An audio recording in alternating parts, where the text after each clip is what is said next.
Bang Saud, terakhir Bang Saud, eh, dalam pengalaman Anda ini, bagaimana pola korupsi di sektor teknis seperti K3 ini dibandingkan sektor lain yang Abang lihat? Apakah memang ini pola baru atau pola lama yang berulang begitu-gitu aja, Bang? Ya, nanti kan kita lihat ya, kalau dia soal perizinan itu formatnya pasti sama. Oke, Ada standar yang harus dilakukan, kemudian orang tidak memenuhi syarat untuk melakukan itu. Kalau itu umpamanya perizinan.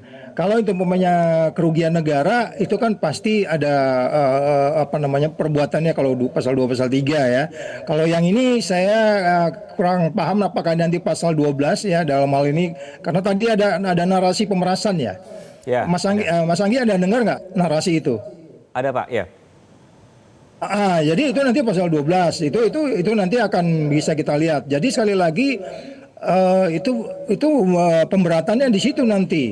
Jadi Oke, orang nggak mungkin juga mau diperas, atau bisa jadi dia udah memenuhi standar tapi diperas juga gitu loh.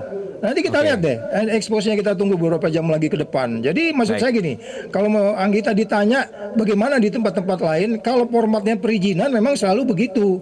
Jadi apa namanya dianggap tidak lengkap padahal lengkap, atau dipersulit, ada sesuatu yang belum dipenuhi tapi itu sebenarnya nggak major banget gitu ya, atau bisa disusulkan umpamanya gitu ya.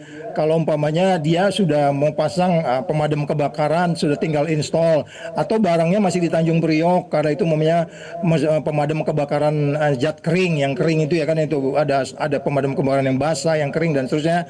Nah itu kan sebenarnya ada beberapa yang bisa di excuse, artinya tidak major banget ke pelanggarannya, atau menunggu tinggal tiba untuk diinstal gitu. Nah dari sana Oke, kan kita bisa lihat pintu masuk dari perizinan itu seperti apa. Kalau ini kita bicara perizinan di tempat-tempat lain juga sama. Jadi yang harusnya umpamanya kalau izinnya 2 hektar, dia malah ngambil jadi 1.000 hektar didiemin gitu ya. Ini kan belakangan kelapa sawit banyak kayak begitu kan. Ya, jadi sekali oke, lagi perizinan itu adalah apa yang tertulis tidak dilakukan, kemudian disitulah pintu negosiasinya. Nah, bagaimana oke. sebenarnya kalau kita bicara kaitannya ke apa namanya, bagaimana pengawas dalam hal ini? Itu sebabnya kalau di masa lalu KPK kan masuk di dalam tata kelola perizinan ini, menjaga mereka untuk tetap perform di sana. Jadi tidak hanya menunggu penindakan saja. Lagi-lagi sebenarnya yang memahami pekerjaan dua pastilah orang-orang yang di kementerian itu, sehingga kemudian saking dia pahamnya mereka bisa melakukan transaksional di situ.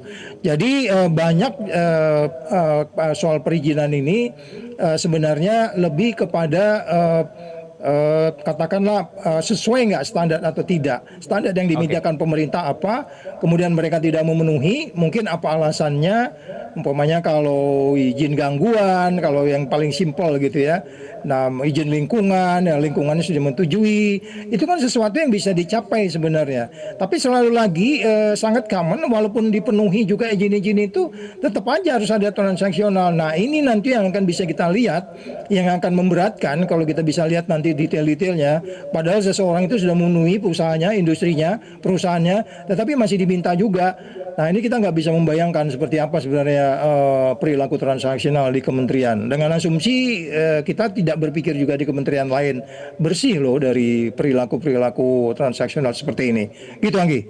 Oke, menarik, saya kutip pernyataan dari Bang Saud bahwa mereka yang buat sistemnya, mereka juga yang tahu celah untuk mengakalinya. Begitu ya Bang ya. Baik Bang, terima kasih Bang untuk penjelasannya di siang hari ini Bang.